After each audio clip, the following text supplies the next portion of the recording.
Seorang anak geng sangat suka gadis ini. Untuk menyatakan cinta itu, bahkan dia menato namanya di lengan. Dia memukul kakaknya. Meskipun dipukul, dia juga tanpa suara.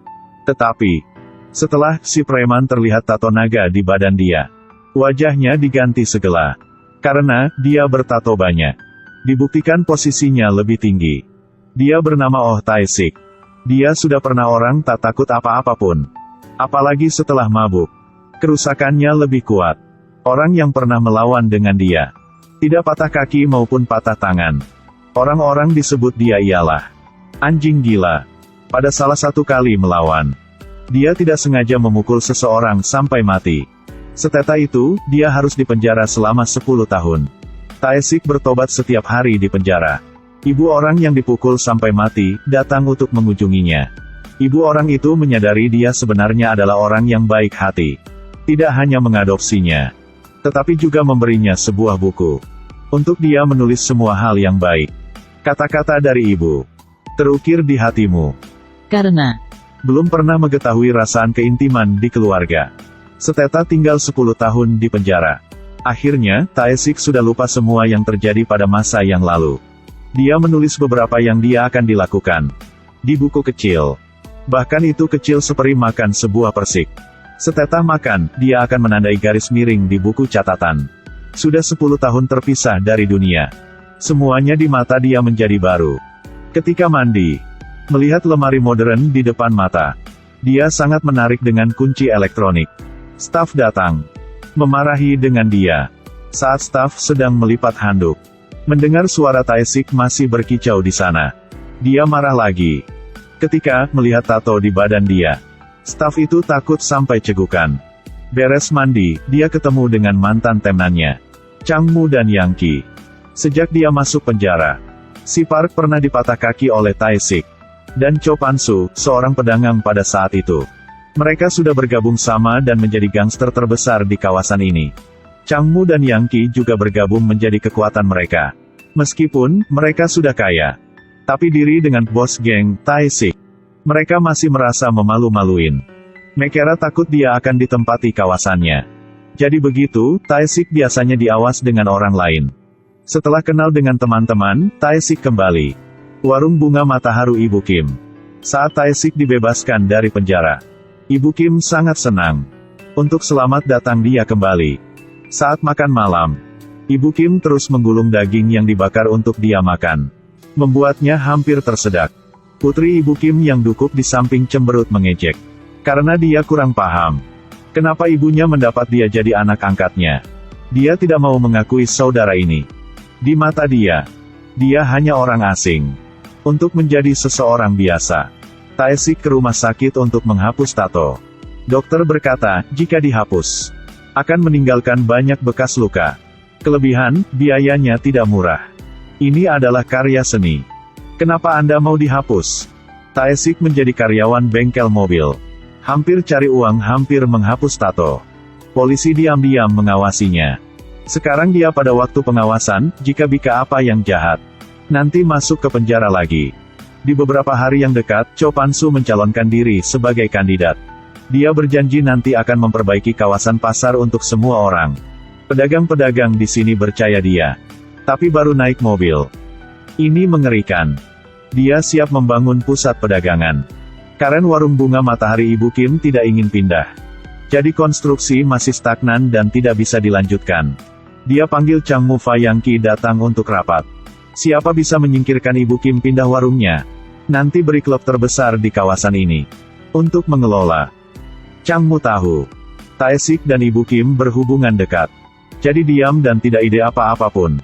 Ketika Yangki dengar Cho Pan-soo berkata, matanya lep cerah. Dia dan bawahan datang ke warung bunga Matahari. Kelompok gangster mengemudi mobil sampai ke warung bunga Matahari. Masuk warung mulai memusahkan barangan di dalamnya. Tae-sik sedang makan, melihat ini, segera berdiri untuk menghentikan mereka. Saat ini, Yangki membuka tirai dan masuk. Kelihatan mantan bos berada di sini. Dia takut banget. Tae-sik melompat. Ambil kerahnya. Keluar. Ini warung ibu saya. Yangki berlari ke Changmu. Lalu dia sudah mengerti. Mengapa Changmu tidak bersaing dengannya saat itu? Dia sudah tahu Taesik tinggal di sana. Changmu mencurigai Taesik telah bergabung dengan gangster Seoul. Kalau Taesik mengelola kawasan itu, mereka pasti tak bisa hidup damai. Tapi Taesik tidak bikin seperti pirikan mereka. Dia secara bertahap terintegrasi ke dalam keluarga ini. Dia membelikan Ibu Kim sepatu yang baru. Setelah itu, dia memeluk ibu dengan hati. Sekaligus dia membelikan untuk putrinya satu MP4 berkamera. Dia juga mengajar adiknya pengetahuan matematika yang dia pelajari di penjara. Bertahap tahan. Jarak antara dua orang menjadi mendekati. Mereka ke piknik bersama-sama. Foto bersama. Dia juga menyanyi untuk kakaknya. Taesik berada di sini membuatkan mereka lebih senang. Dan sekaligus, dirinya sudah cari tujuan untuk hidupnya. Setelah itu, dia menulis semua tujuan pada buku kecil. Ujian kelulusan SMA. Menghadiri universitas yang sama dengan putri Ibu Kim. Sesuatu hari, Cho Pan-soo melewati warung bunga matahari. Melihat warungnya berada di sana, dia marah. Si Park berkata, Changmu dan Yang Ki tidak bisa menyingkirkan Ibu Kim. Karena warung ini ada Oh Taesik untuk menjaga. Cho Pan-soo dengar dan marah. Dia ialah raja di kawasan ini. Dia mencari Changmu dan Yang Ki. Tidak peduli kedua Anda memakai cara apa. Harus menyingkirkan rumah Ibu Kim kepindahan. Malam itu, si Park ketemu Taesik. Memberitahunya alur dari Cho Pan-soo. Setelah kasih menasihatinya, lebih baik dia mengantar keluarga pindah ke tempat yang lain. Jika tidak, dia dan keluarganya bermasalah. Tidak beruntung, saat dua orang ketemu, bawahan Changmu sudah dilihat. Setelah diketahui cerita ini, Changmu langsung pergi untuk ketemu Yang Ki. Dia pikir Cho Pan-soo bahwa berencana untuk memberikan klub itu si Park akan dikelola. Dua orang memutuskan kerjasama. Changmu berurusan dengan Taesik. Sedangkan Yang Ki menangani warung bunga matahari. Pada hari kebesokan, Taesik pergi kerja. Yang Ki ke warung bunga matahari untuk mengganggu. Mereka menghancurkan warungnya. Ibu Kim menjaga dan didorong jatuh oleh mereka. Polisi mengawasan dari jarak jauh dan terlihatnya. Oh tahun, saya benci ini. Nunggu sebentar lagi. Putri Ibu Kim melihat warungnya dihancur. Jadi tidak banyak kata. Segala, ambil MP4 memukul Yang Ki. Setelah dia berlari ke warung bengkel mobil untuk memanggil Taesik kembali rumah. Taesik sampai. Melihat di rumahnya hancur. Changmu kerjasama dengan polisi. Memanggil bawahan-bawahan ke bengkel mobil yang Taesik kerja untuk diganggu. Tambahkan sayap ke mobil saya, cepat ya. Maaf. Kami tak bisa bikin ya. Mereka ingin Taesik marah untuk memaksanya melawan. Dan memasuknya ke penjara satu kali lagi. Tidak terduga. Sekarang, Taesik ingin menjadi orang yang baik. Bahkan karena dia, tuan bengkel mobil juga terlibat. Taesik sudah berkata bahwa dia tak melawan akan pasti tak melawan. Dia dipukul sampai seluruh badannya berdarah. Dan di depan tuannya. Untuk menjaga. Baru saja dipukuli di siang hari. Bahkan sampai malam, dia juga tak bisa istirahat. Anak geng di sekolah menyukai putri Ibu Kim. Ketika dia mendengar bahwa dia dipukuli, dia datang untuk tertawa. Setelah itu, ulangi. Kisah dia membunuh anak Ibu Kim sudah 10 tahun yang lalu. Pada waktu itu, putrinya mendengar kisah ini. Kematian kakaknya, dia tidak mengetahui apapun. Orang yang dibunuh kakaknya. Sekarang orang itu menjadi saudara angkat, itulah penghinaan. Dia mengatasi keterkejutan ini dengan cepat. Di matanya, saudara kandung adalah anak nakal dan tidak baik.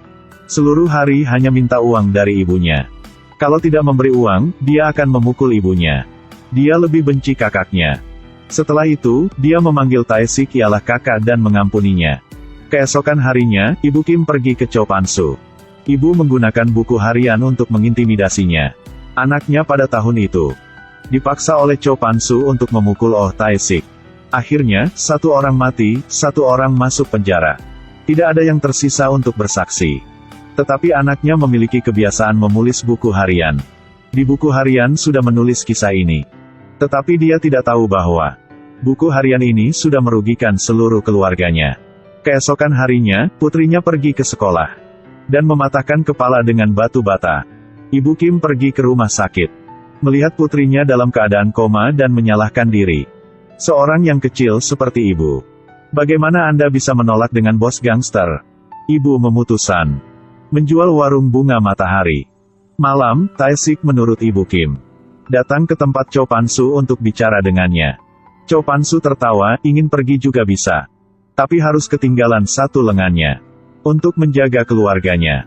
Tae-sik tanpa ragu-garu setuju dengan permintaan ini. Untunglah, si Park sudah lembut.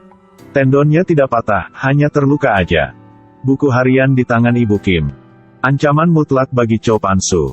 Oleh karena itu, dia memintakan Changmu pergi ke rumah dan membunuh Ibu Kim.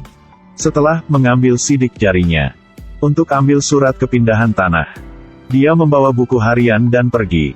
Membuat adegan yang palsu, Ibu Kim membunuh diri. Tae-sik kembali rumah, melihat ibunya sudah meninggal tidak bisa percaya di matanya. Keluarga bahagia sudah hancur. Putri Ibu Kim belum bangun.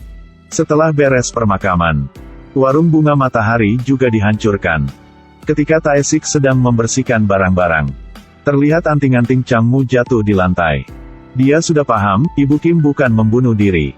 Setelah itu, dia pergi ke rumah sakit untuk mengunjungi putri Ibu Kim. Di mimpi, dia memanggil kakaknya, membuatkan hatinya hancur. Akhirnya, dia tidak bisa diam-diam lagi. Dia memasuki ke kawasan Cho Pan-su. Hari ini juga hari mereka mentransfer hak bisnis klub. Tae-sik menuangkan bensin ke pintu dan membakarnya. Setelah memblokir satu-satunya jalan keluar, dia mulai membunuh mereka. Setiap pukulannya mengenai para penyerang. Kemarahannya membuatnya bersuara seperti anjing gila. Tapi dirinya tidak bisa melawan dengan banyak orang. Menurutnya, itu benar-benar penghinaan. Meskipun, dipukulnya banyak kali. Tapi dia tak merasa sakit. Ini seperti perjuangan dari anjing gila. Kekuatan dirinya sepenuhnya dilepaskan. Dia membunuh Changmu dan Yang Qi. Cho Pan-su melihat mesin pembunuh di depannya. Keringatnya keluar seperti mandi. Akhirnya dia terpojok. Dan dibunuh oleh Oh Tae-sik. Tae-sik diri antara laut api. Akhirnya, dia sudah membalas dendam untuk keluarga yang dicintainya. Orang-orang dikatakan bahwa memutar kepala adalah pantai. Tapi sebenarnya, sebagai seorang gangster, siapapun tak ingin jadi gitu.